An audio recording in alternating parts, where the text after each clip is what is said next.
All right, we definitely don't want to do that again because I couldn't exit out of the video. So, all right, we won't be doing the automated intro anymore. But thanks Yeah. to the person who Suck signed it, on and machines. then signed off. They're like, "Well, I'm not watching this screen. That Screen blacked out. Let's go. Okay. Anyway, Mike, power play. Peter's out on the pod prep. We needed more P's in there. Yeah, Power play. Peter's alliteration. out on the road trip. Today's episode, obviously, things. Well, did they not go great? Even though they went exactly how we said they would. Is it fair to say, like, is it? You know what I mean? Like, do we really need to panic when we ended last week's episode saying 3 points, and you should be happy? I I guess things went according to how the roster is constructed. So, mission accomplished. We didn't make any progress in the standings. We didn't really get good warm feelings about McClellan. I know that he had some nice things to say after the latest defeat on this road trip, but yeah, thank you, Tim Robinson, jumping in to say you're a rock star. No, it was a very humbling road trip. It kind of got off to an amazing start. Matt zooming in like a couple of dramatic groundhogs. But yeah, if we can't get that power play going, my God, 5-on-5 hockey, it looks like the most difficult hurdle in organized sports because we don't know what to do with it. You got So nothing. if you don't go in the penalty box against the Red Wings, you're probably going to win because our expected goals have to be 1-0. So here's my take. We ended last week's episode with for sure 3 points, but we said keep yourself under the 19 goal differential. So essentially you were keeping games close. And you beat Florida. You kept one close against the Stinky Flyers, who are right down there. Number 6, Mike, in the wild card race here. You're number 8 right now as a Detroit Red Wing. So they're down there with us. We're mucking around, and the home team got the win. It's probably 2 very evenly matched teams going at it in Philly and Detroit. But Philly got the lone power play in that game. We did not get a power play, but as we'll go through, Todd McClellan's comments after the game were we need to get better on our 5-on-5 play. And it's no secret. We're not cracking the code. However, where we said the eyeball test, things are changing, but we said if we go past that 19 goal differential in this road trip, maybe there are concerns. Mike, we hit 20. We're minus 20 now. Negative minus goal 20 differential. Yeah. Yep. Yeah, it looked every part of that differential. We played superior teams, and it just bums me out, especially in games where we play. I'll use Philadelphia as an example because in the post game, players like Larkin were saying, well, they're kind of a defensive shot blocking team, and we kind of knew that. Oh. They knew it and didn't really change anything. They let all the shots get blocked, and they lost in a low-scoring affair. And it just kind of bummed me out because I never feel like there's a strategy to playing against the Red Wings. It's basically, well, we're going to do whatever we usually do, and they'll probably just not score enough goals in 5-on-5 play, and we'll win. So as long as we stay out of the penalty box, should probably bode well for our team. Yeah, and like that's the thing too, right? Like we're going to talk about our favorite athletic writer Max Boltman wrote up some details from this past week and in the four game road trip, and made mention like you can have a successful team built on a strong power play. We saw the New York Rangers carry that into a long playoff run. Let's not forget that they had at the time a guy performing at the level and probably still arguably one of the best goaltenders in the league, despite an injury this year and some of his stats saying otherwise. I mean, Igor Shesterkin plus that power play was a recipe for an Eastern Conference visit, Eastern Conference Finals visit. We don't have an Igor Shesterkin, and we need to fix this problem. And I don't know. You got your cores had this problem for quite a while. I'm trying to figure out, Mike, how do you fix this 5-on-5 problem? So later on in the show, hint, hint, for those of you that are only going to listen for 5 minutes and then shut it off, you stick around because we got it. Let's try some stuff out. Well, let's while we're trying some stuff out, a few comments coming in. Dan B, welcome as usual. I hope you're doing well. Saying 5 teams currently between the Wings and that wild card spot. 3 points out of 8 opportunities. 3 for 8 doesn't allow for any advancement. Dan, absolutely right. They didn't even tread water. They dipped below the surface. Blake. Oh no, I was going to say Blake. No lower bowl game seats for you. Yeah, I'm sorry, Blake. We were off to such a promising start, and then we went basically 1 for 6 the rest of the way. So I'm sorry for your loss there. We were watching the and good for you, Mike, sporting the Lions hat, because I was a big baby. I was like, are you supposed to wear a Lions hat after after Labor Day? I wore my Panay Seal jersey on Monday. Oh, good for you. I'm not giving up.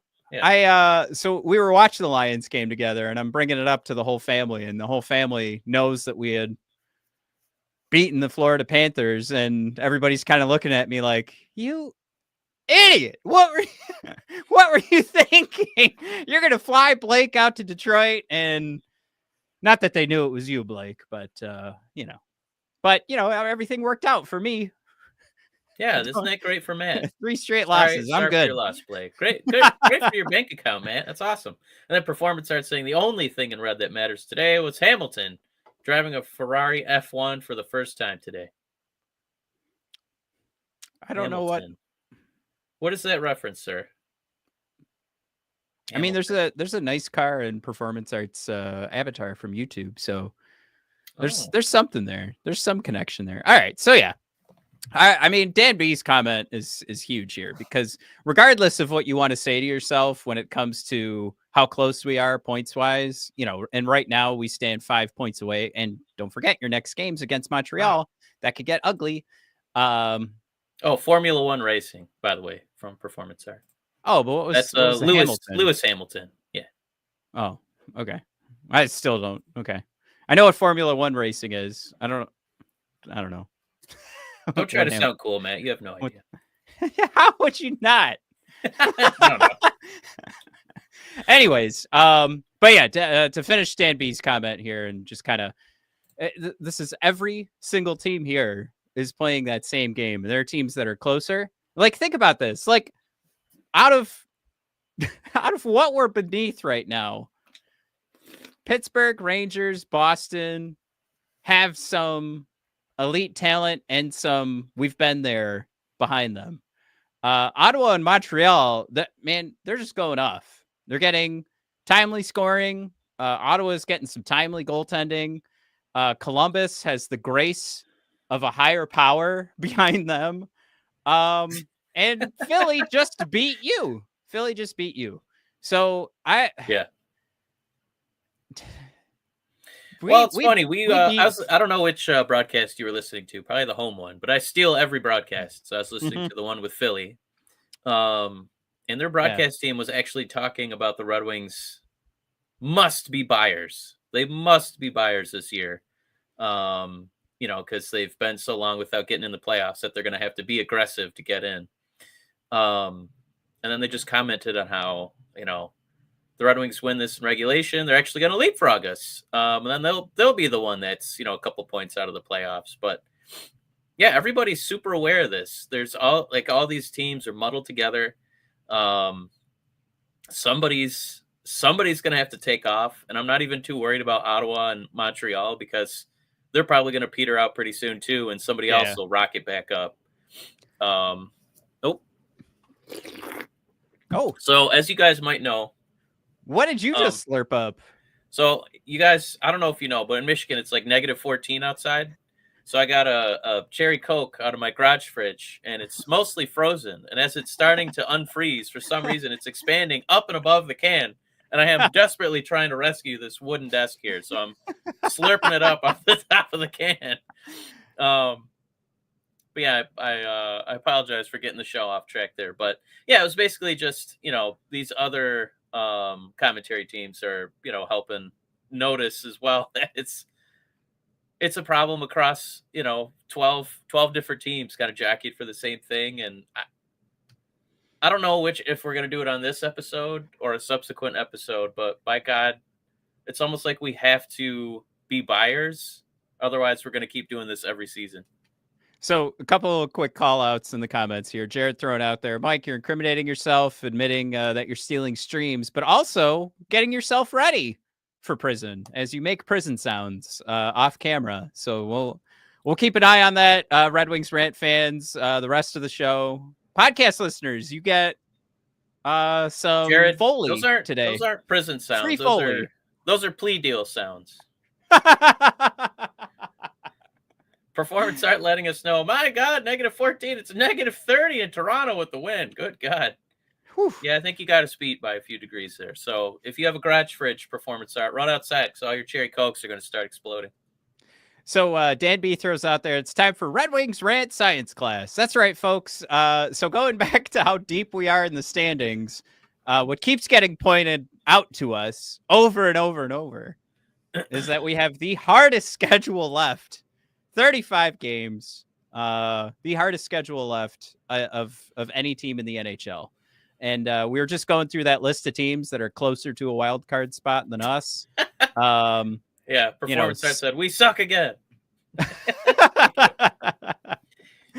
But yeah, the our best bet here, would be the closest team to us is the Rangers and then the Blue Jackets. It's not even a best bet. That's like these teams might also struggle with their hard schedule, but still, I understand the value in this chart, right? To just kind of show you how tough things are going to be.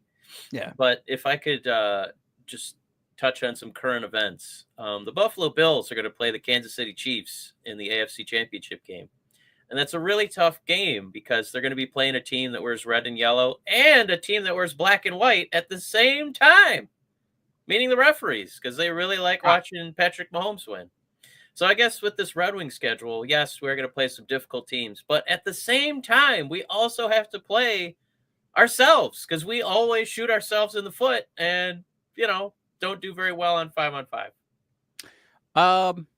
I mean, with this difficult schedule coming up too, we also showed off how well we perform against Tampa and Dallas, who are at the top of the NHL, and we've kind of done that all season, save for a couple of games during the new coach bump, as performance art put it. New coach bump is real. So is the aftermath. Good God. But and Jared, look, we'll slow down. God, go Bills. Yes. I concur. Go ahead, Matt. Sorry. Am I weird that I'm kind of rooting for the Commanders right now? Jaden Daniels seems like a really good guy. Yeah, that's weird. Yeah. Really? You're rooting for the Eagles? You need a superhero to defeat Mahomes, and Jaden Daniels is not there yet. No, you're right. Yeah. What if it's the passing of the torch? It'll just be, now you're going to take over your rookie season. He's still Tom Holland Spider-Man, where Josh Allen is Iron Man. We need the big Iron Man to kind of save the day here against Captain America. All right. Civil War. Right. I'll give you that. That's not a bad. It's not a bad argument, but I will argue if the Chiefs win again, there's going to be a part of me that's like, good, everyone's sad except for Chiefs, which they're always happy. So I was watching that Bills game, kind of thinking like, I wouldn't mind seeing the Ravens come back here because I want Bills fans to be just as sad as we are.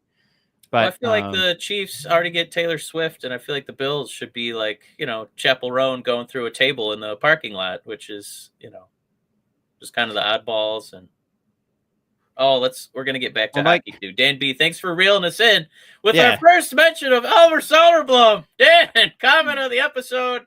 Was Elmer's call up a pre-trade audition? No, Dan. No, I got excited for no reason. No. Well, we did get the quote from Todd McClellan that he was happy with Soderblom's play, and he was sort of middling. If we take a look at the card here from the Red Wings at Philly here, Oh, I was looking forward to this. Yeah, yeah, it's not a bad game from Soderblom at all. They used him with a lot of on the fly shifts. So they were definitely picking and choosing when it made the most sense to throw Soderblom out there. But like they 0 seconds in overtime. Mhm. But they definitely gave him an opportunity to shine a little bit. Showed off some of his new skating skills, some puck handling early, but a nice enough showing where I think you could absolutely make the argument that there's no real reason to rush him back down, and we could just keep this experiment going. Why not? I don't know if you could hear, but I did switch to the Detroit broadcast, and you could hear McClellan say, "Well, McMahon, he is a big man, but I can't put Andre the Giant on the ice in overtime because it's 3-on-3 and he's just too damn slow." Well, I will say, at least for what they were utilizing him for, so I might understand the 3-on-3 wasn't going to work. But for everything else they were using him for, like you can see on this card at least that he's going to score above average on the individual offense that he's bringing to the game, which is very important as we continue the conversation today. And what's going wrong, as Todd McClellan's been pointing out, the 5-on-5 game. But also enough structure, poise, responsibility, hockey smarts to make sure that very above average here on the team defense, which I think is definitely one of those things that as you kind of listen to Steve Yzerman talk over and over and over about this team, he does believe the offense will come, but you do have to show you can handle yourself defensively. Mike, at the very least, if there's some joy to be found in the last week here, I think Soderblom has given us one game of evidence, one game, not enough evidence, but one game of evidence to not send him back down. I think it would be a stunning move to send him back down. And he really, okay, so 3-on-3, we all agree that's not his forte. That's fine. But 5-on-5, just cluttering the ice with these giant ent-like arms, perfect. He had a few plays where he got to use the length, got to use the power. He called it out too in the pregame interview. He was saying like this, I went down to the AHL and the assignment was learning how to use my body, like for force, for winning puck battles. And, as much as I harp on the Wings for a very long, slow approach with everyone, certainly Soderblom was not a finished product and he could definitely use it.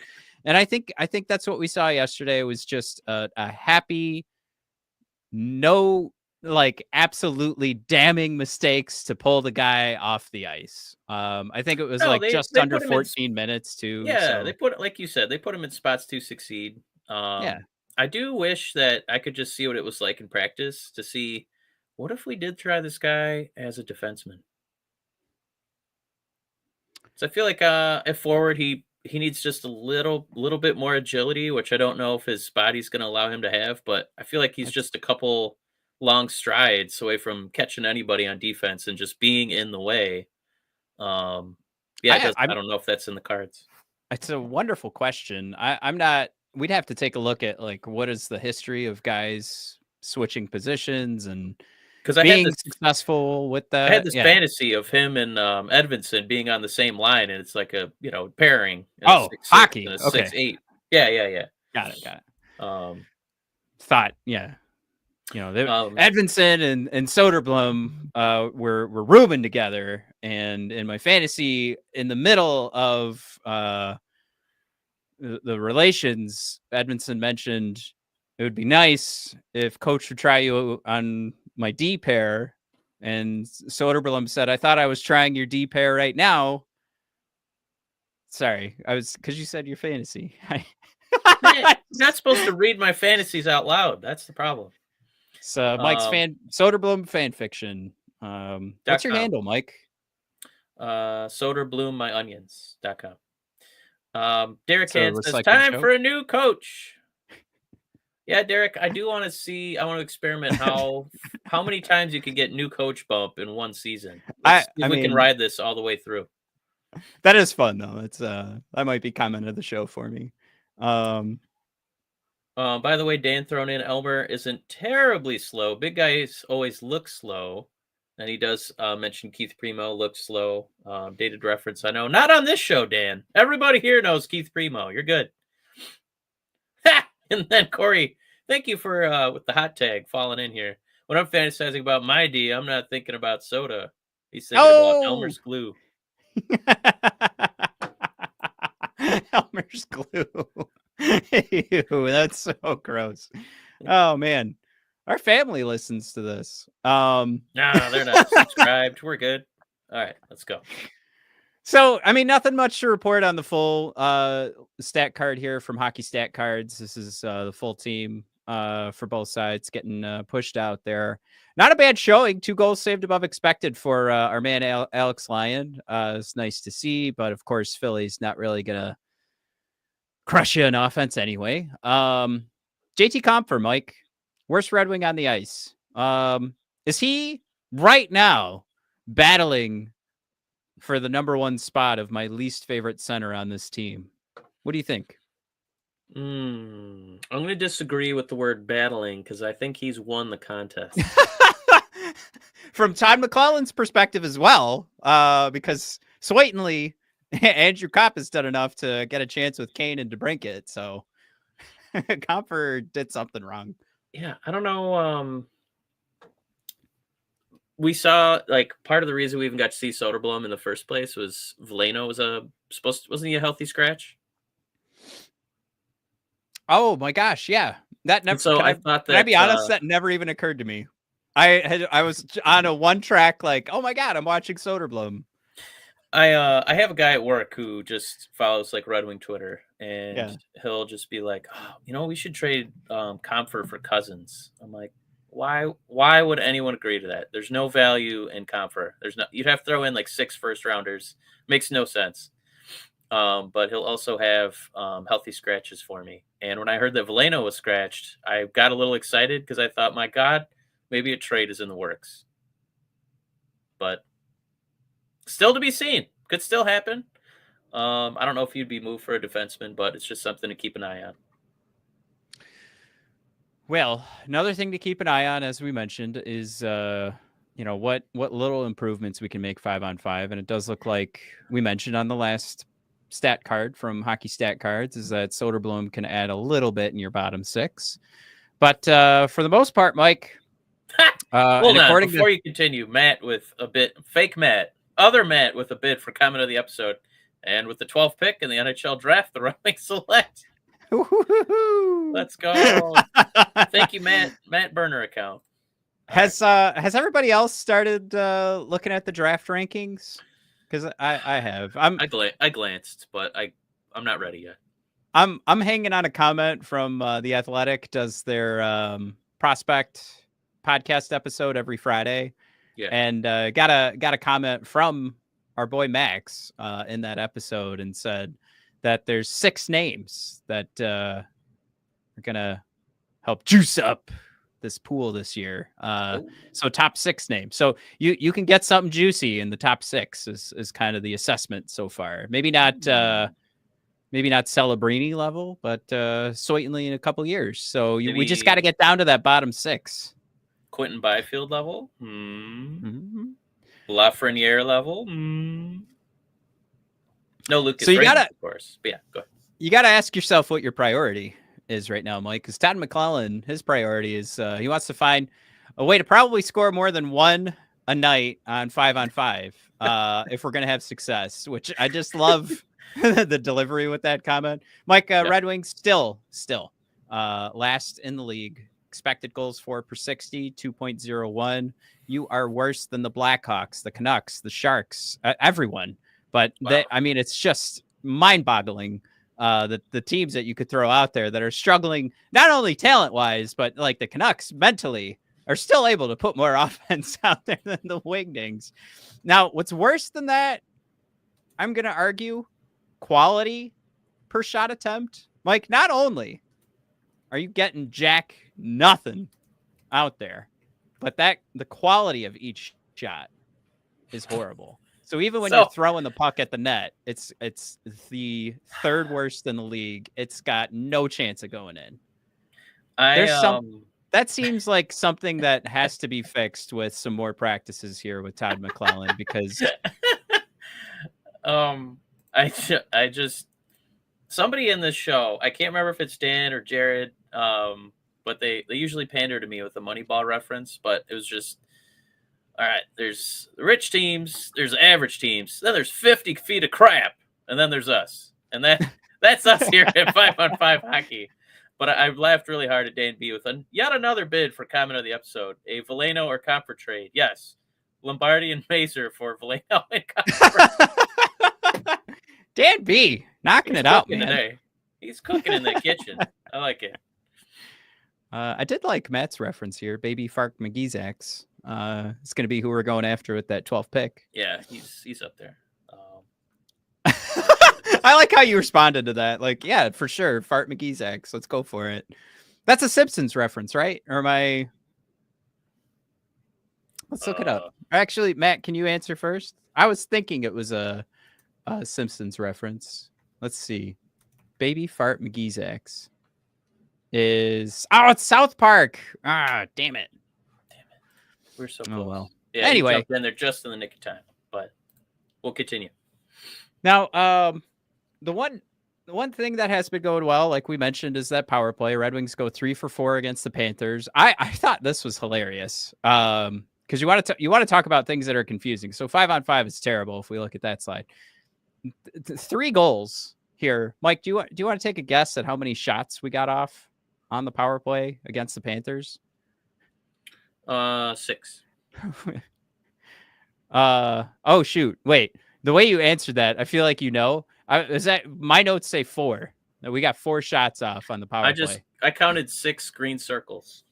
Oh, you know what? Maybe you're right. And I'm just looking at the 3 for 4 total opportunity. Anyway, because this is what, so against Dallas and against Tampa Bay, we actually struggled a little bit more against some much, I don't know, I'm going to say much better goaltending, at least for those nights. You can see we're peppering them right down the middle. Quite a few more shots, but just 1 for 9, which the one thing I would call out in those 2 losses and why these graphs are so important, for sure, this is like an outlier. You go 3 for 4, you can't count on that. Mike, for you to be league average, you're just going to add 1 more goal here. 2 for 9 on the power play. Boom. League average. Maybe a little bit higher. So you're still working to win either one of those games, which is why it really is so important. But McClellan is pointing out here and to like talk about, I'm going to scroll all the way back to the quality per 5-on-5 shot attempt. It's that ability, as McClellan's going to say here, as I read it, is to get a second opportunity. We're getting pucks to the net, he says, but we're not getting sticks on the secondary ones. When you think back to when we were playing against Seattle and having that swarm mentality, if it got to the net, we found a way to get a stick on the secondary one. Right now, if we do get it, we're kind of off in the corner. We're just not quick enough. Maybe anticipation skills, and I think in parentheses should say, are an issue. But we've probably earned some respect too, which I hate this comment, by the way, but I do want to talk about it. We've probably earned some respect too of some of the other teams now, and they may take us more serious, which is a great thing, and check a little harder. Mike, Todd McClellan basically said, I can't be at fault for these losses because I made this team so good. Everyone's going to play us so hard now. I hate that comment so much, but there's probably a little bit of truth to it. A little tiny bit of truth. I think most of it is working on the anticipation skills, getting the puck out of the corner and trying to get it out in front of the net. Seems to be a little bit more accurate. I highlighted that one comment because it just made me so angry when I heard it.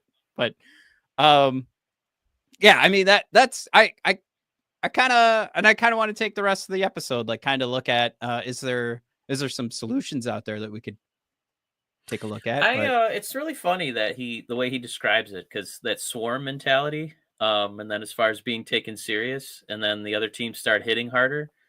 It's like he's describing a mosquito, and when you're sitting outside in the summer, you might get like 1 or 2 bites go by, and you just, let the blood get sucked out, and then you're like, "What the hell? It's a goddamn mosquito! I'm gonna kill it!"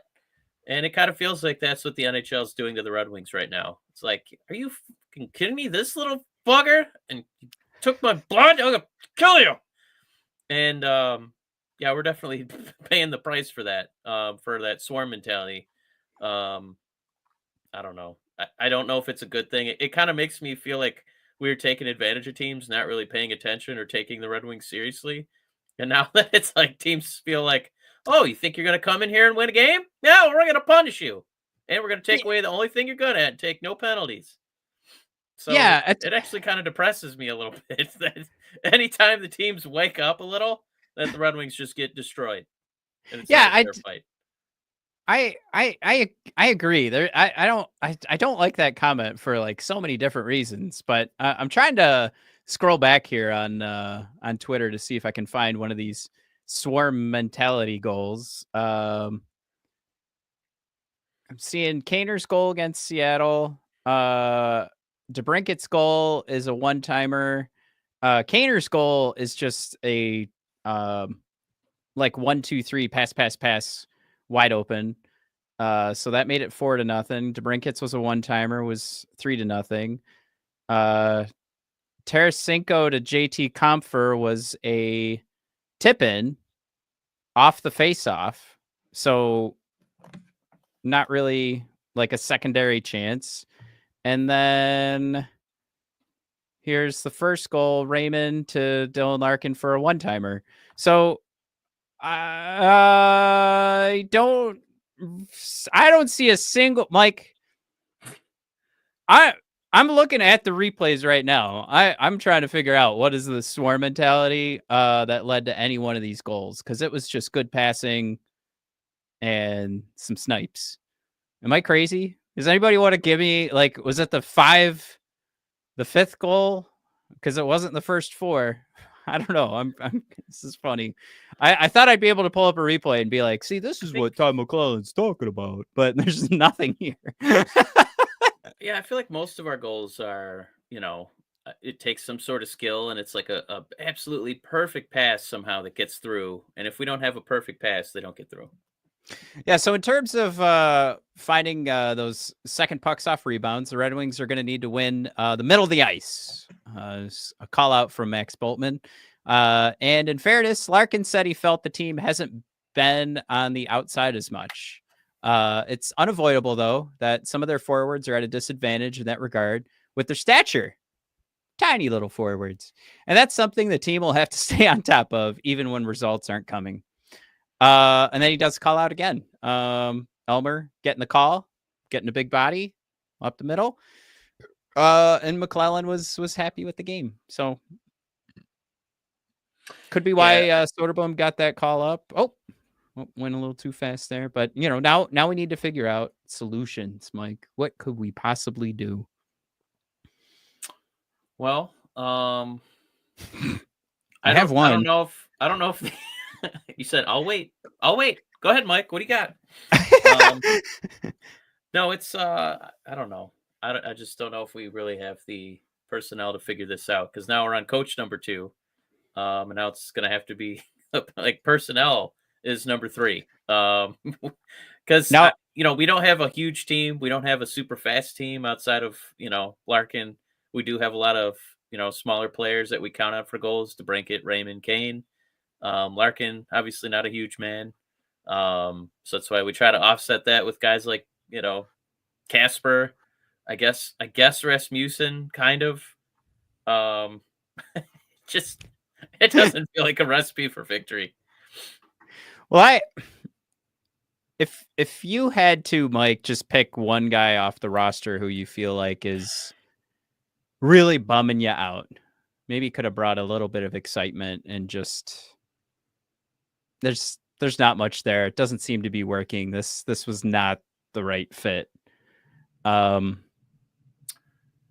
would hope his first name started with a V if you were to answer me.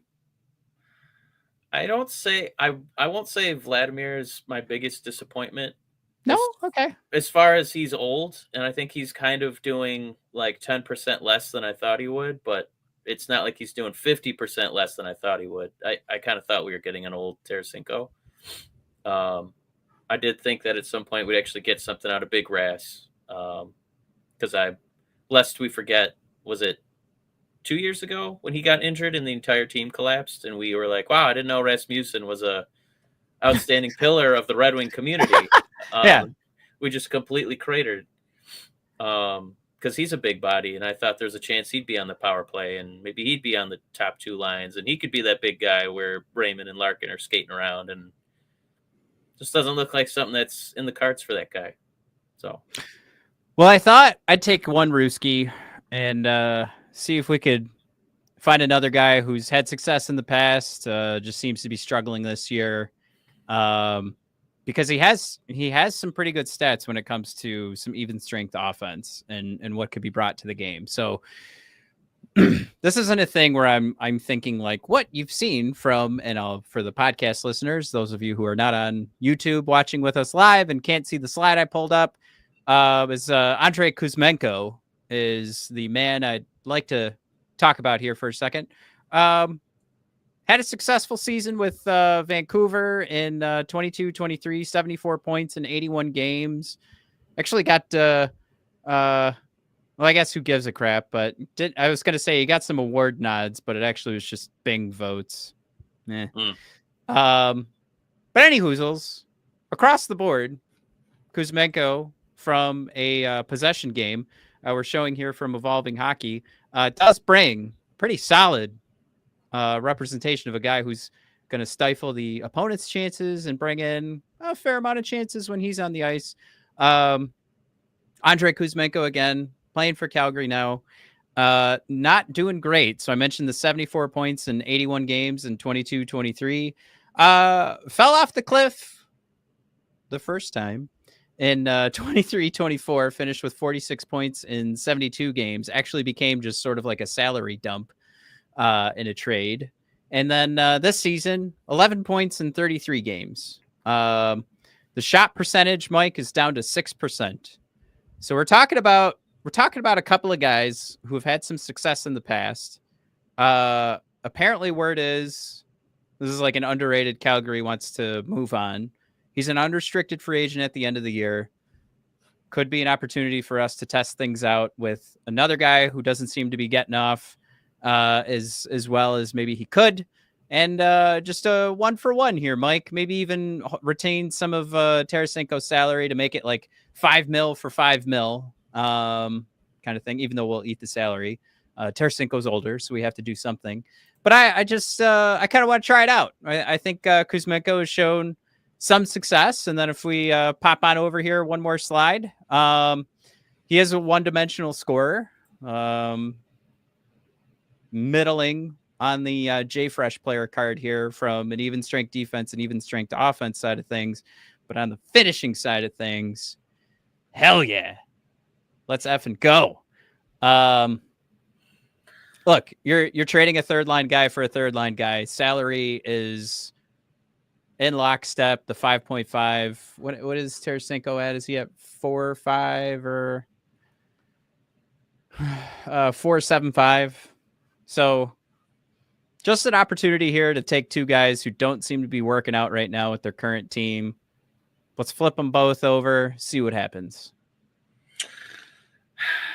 I don't hate it. I just I feel like almost any of the Red Wings that we want to trade, you have to throw in picks, like on our end, to try and make a trade work. And I don't know why anyone would trade for Tarasenko. Well, one might say, why would anybody trade for Andrei Kuzmenko? So that's kind of where that's where I would try and win the argument, or just make this as little as possible that would have to be given up. I mean, I think it's reasonable to suggest that some salary retention and maybe something as meaningless as a 4th round pick for Andrei Kuzmenko, and we get maybe their 5th round pick comes back. I that seems super believable to me.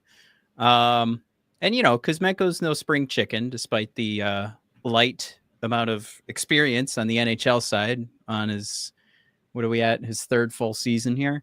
So I would just say you could cross your fingers, hope that the outlier is this season, and that if you can get them playing with the right guys, you could find some success. But I'm just, at this point, things aren't working out 5-on-5. You kind of look at a guy like Tarasenko, who's also got a low shooting percentage, and you just wonder if you could change the front of that jersey. You can change the color of that jersey. Is that going to help either one of these guys out? And I don't know. I have no attachment to Tarasenko. There's nothing there. No love. So ship him on out, bring in Andre, and let's see what happens. Why not? Yeah. I'm going to throw a few comments in here. First of all, Decoy, I think, trying to depart from hockey talk, but I'm going to allow it because it's wrestling. Top 5 wrestlers from Michigan: Kevin Nash, Scott Steiner, RVD, Rhino, Georgie Animal Steel. Discuss. Give me a Sabu in there. I liked when he was in his youth and he would go flying through the tables. He also had one of my favorite Royal Rumble spots when Kane chokeslammed him through a table to eliminate him. Corey, welcome, bud, saying his big disappointment is Tarasenko. And then he did echo the Big Rass idea because he's been a disappointment. And Dan B saying, I honestly thought we'd get 20 goals out of Tarasenko this year. Yeah, I remember at the start of the year we were talking about, maybe we'll have 4 or 5 or 6 Red Wings score 20 goals. And we definitely thought he'd be one of them. But it looks like an ambitious goal here as we are more than halfway through the season. Brand new saying it's kind of like who sucks the least on the bottom 6. And we do have to point out Dan B and Jared throwing out their full no trade clause. So Vladdy's got to be all about it, which thank you, Steve. Just bang up negotiation there.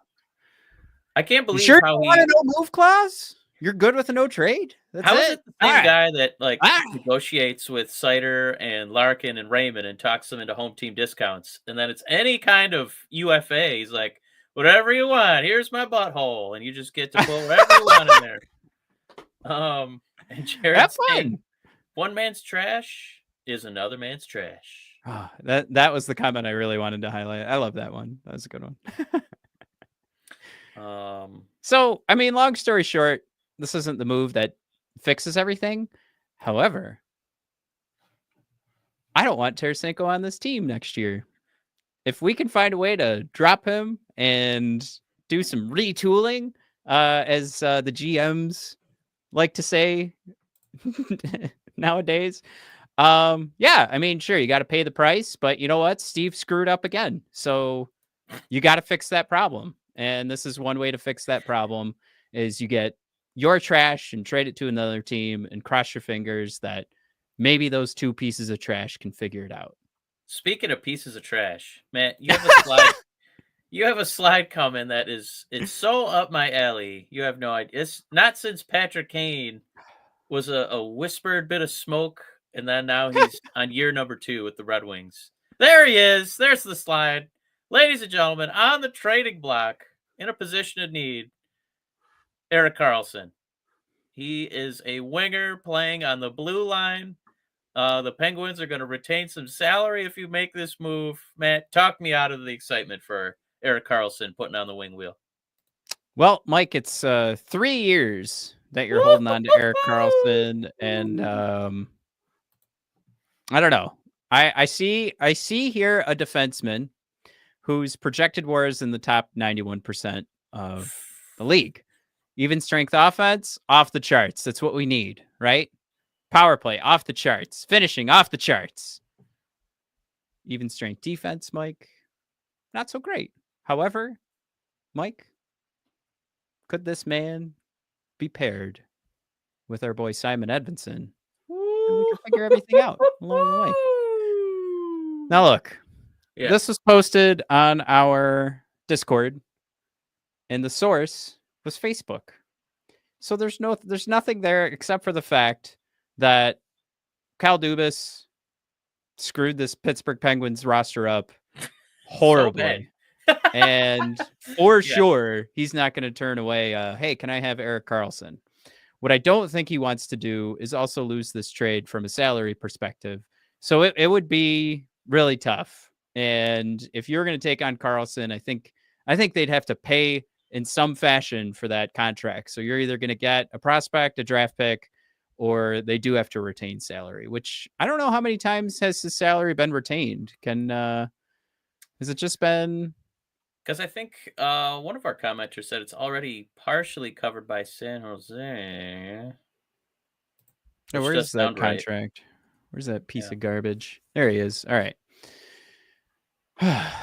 We're on Puckpedia right now. Yes, 13% of contract retained by the Sharks in a trade to the Pittsburgh Penguins. So I think we still have one more time. Is that the Petrie rule? Yeah, let's why don't we ask Google how many times can a salary have retention? NHL. We're all learning today. Teams can carry a max of 3 retained salaries. An individual contract can have a max of 2 teams retaining salary on it. So, bingo, bango. We should send that link to the Penguins, I think, and let them know if you retain a little bit of money, we will eat the other $7 million. We'll be right there. We'll catch them. Look, I'm going to be honest here, Mike.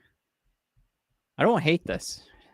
I think a lot of people are going to be against this. I think a lot of people are going to be like, no, he's going to be 37 at the end of this. Don't stop. Don't do this. This is way too much money. But you know what? I mean, sure, you're not going to get a $10 million player out of this. You're not. He's probably going to end up being your 3rd best defenseman on the team. Maybe even your 4th. But he's going to bring something to this team that, and granted, with where he's going to be playing and probably the competition he'll be facing too, like you're not asking him to face the top competition on the opponent against your opponent. So he's going to have some opportunity to show off 5-on-5.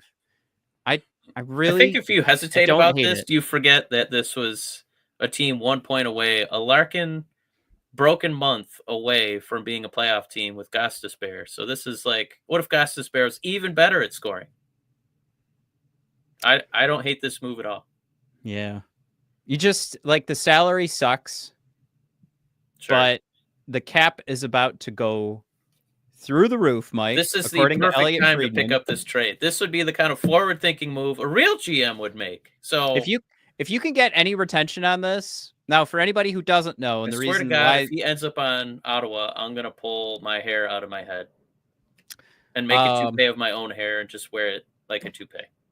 So the conversation is from Elliot Friedman. The reporting is to ensure the cap doesn't jump up by 20 million in 2 years. The NHL is going to end its deal of retaining players' salaries. They retain a percentage of every paycheck that goes out. The NHL does. And it's because of COVID and what happened and what do we do with revenues or what do we do, if there's another we learned catastrophe. What escrow accounts were. I remember that. Correct.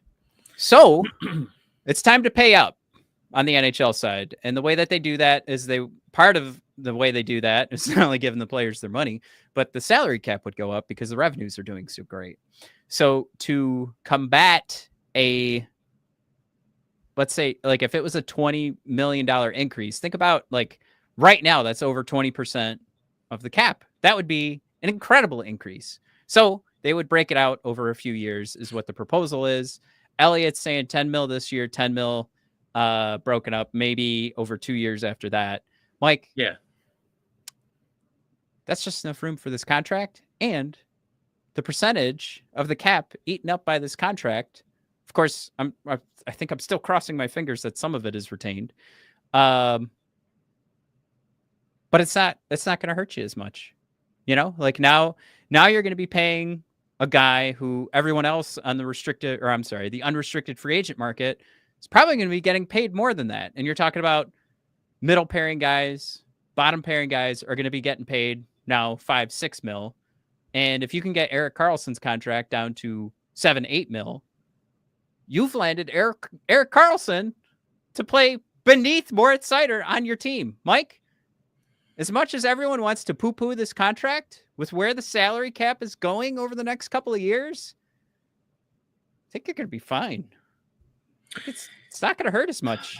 Can I'm about to NHL 2K25 this. If we got Carlson and Bowen Byram, I would be pretty excited about this team.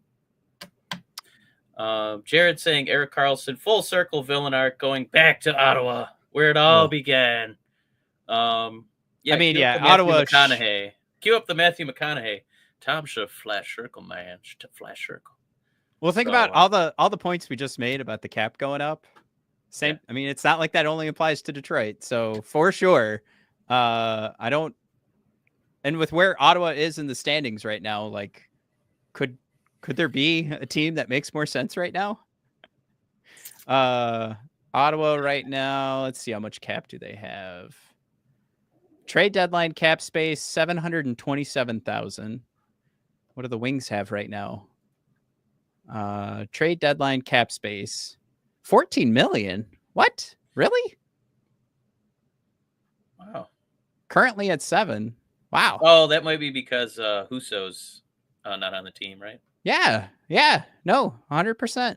Yeah, you got Jeff Petrie on IR right now, so you're eating up a couple of bucks every day. Wow. All right. 14 mil at the deadline, Mike. Let's freaking go. Bring over Eric Carlson. You can afford to do it this year because you'll have that 14 million at the trade deadline to eat that 10 mil that's left over. Cap goes up next year. Boom. And of course, that's the thing too. With the cap going up, you're not doomed. If you took the full 10 mil, you could retain salary the next time he needs to get traded. So you're not doomed to this. Of course, the problem at that point would be now you're trading a 35 or 36-year-old.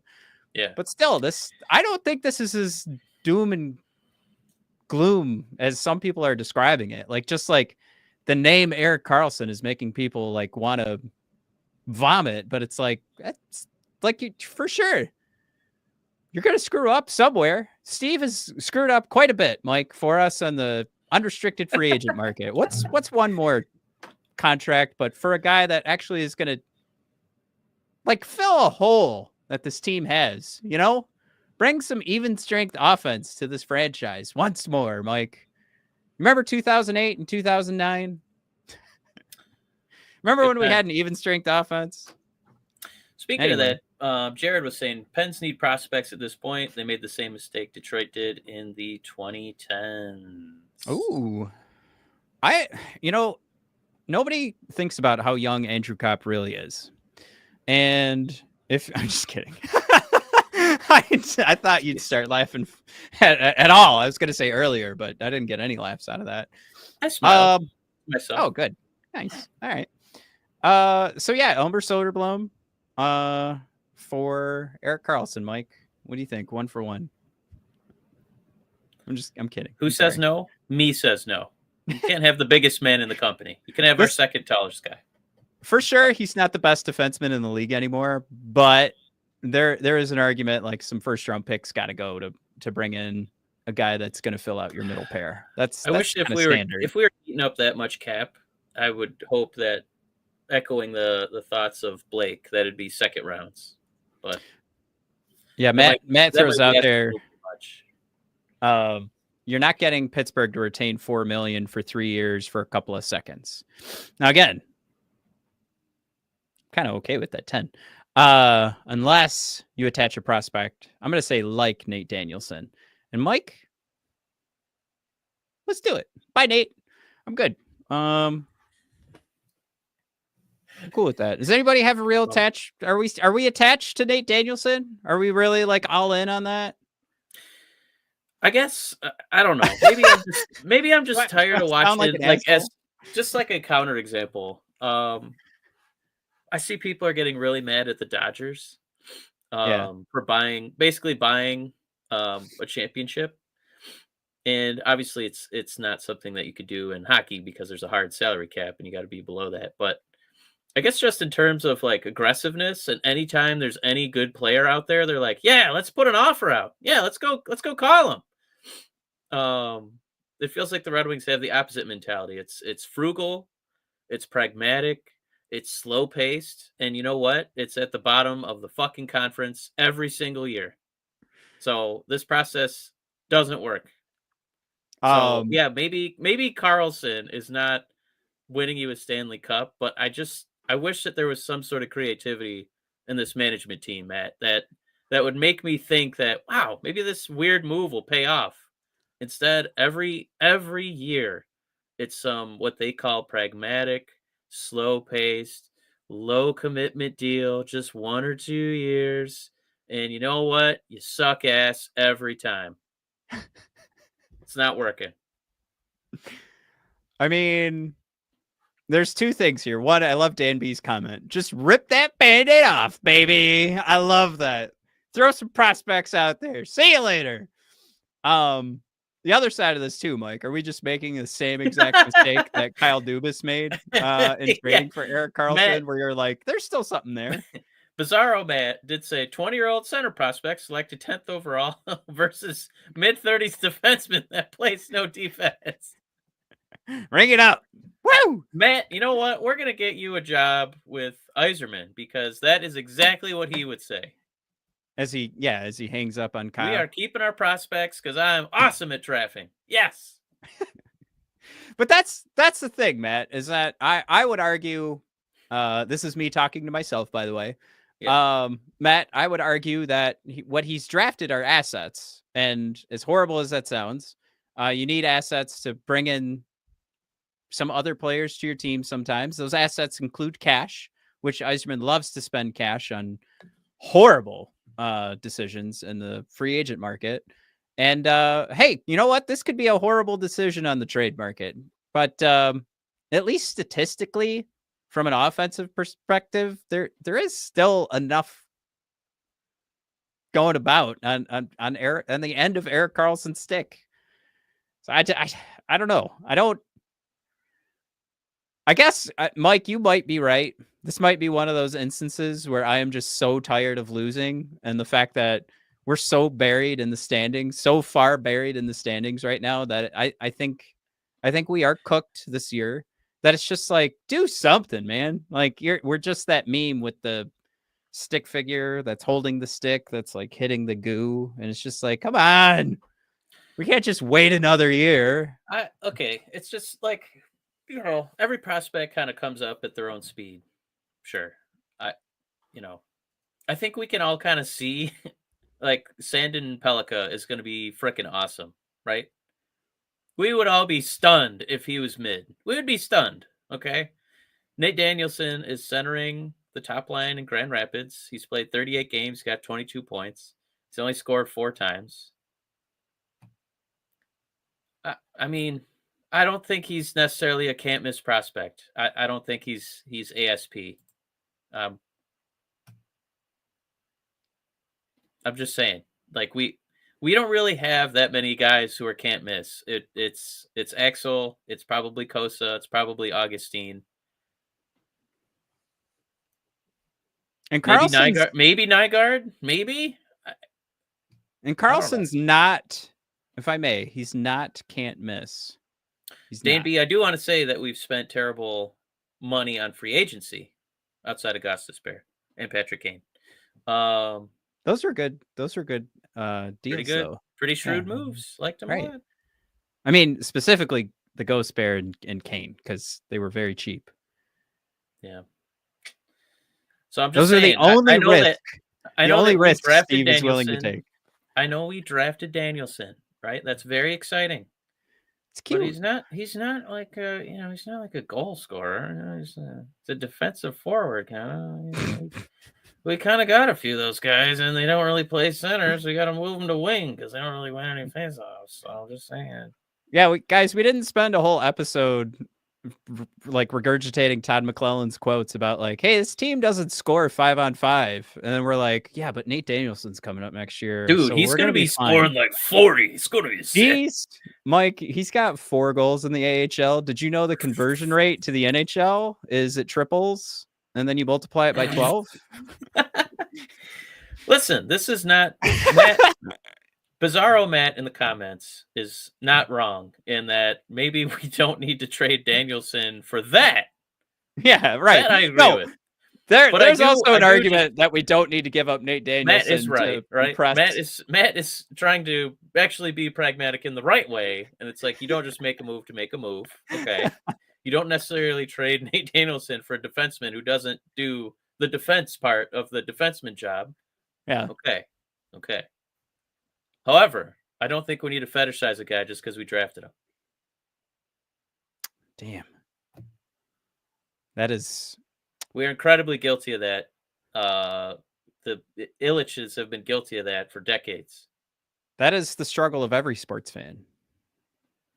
Everyone that their team drafts, you just haven't watched yet, Mike, until you accept them as the next Michael Jordan. You just don't know until you put them in the NHL, Mike.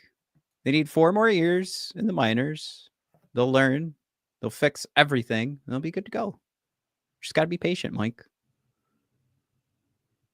Just got to be patient. Like, never mind that the world's going to be ending in 4 years, Mike. They're like, no rush, Steve. No rush at all. You know? Steve, you got 4 years to make this team relevant because we don't even know if it's going to be 4 years, Mike. Greenland could all of a sudden show us that they have nukes and we're done. All right, we got to wrap the show up. We're going off the rails here. All right, sorry. My last point, which is shocking that we've never touched on it, is Yzerman would have to drop his pants in front of Chris Illich and wiggle his wiener around to maybe get a slap on the wrist. Not even fired. So isn't it amazing that a guy like that with that kind of leash, again, who could drop his pants and show his winged wheel and 2 wings just right in his face, that he doesn't take more risks? How about we just do, I like brand new. Let's just, I don't know if this is what brand new was trying to say, but let's just, I mean, Bushelnikov, see you later, buddy. It's taking too long. Shouldn't have signed that long contract. What the hell are you thinking, dude? Before we go, do we have anything else on the docket as far as like games coming up before we meet again next Wednesday? Well, we got Montreal coming up. Okay. Lane Hutson's killing it, man. Montreal might have another goaltender on their hands. Like another Wonderful. world beater. Not Montembeau. I'm struggling to think of the goalie that had a shutout in his first go around. But anyway, yeah, they've got us beat in like every aspect of the game, especially 5-on-5. From an offensive perspective, if you want to see your team improve 5-on-5, it happens in this game because Montreal is the only team worse than you when it comes to 5-on-5 defense. So fingers crossed. So you got Montreal, huge game for the standings. I thought I had. Nope, I don't. All right. I thought I had Tampa Bay up here. All right. That's it, Mike. Montreal's the next game.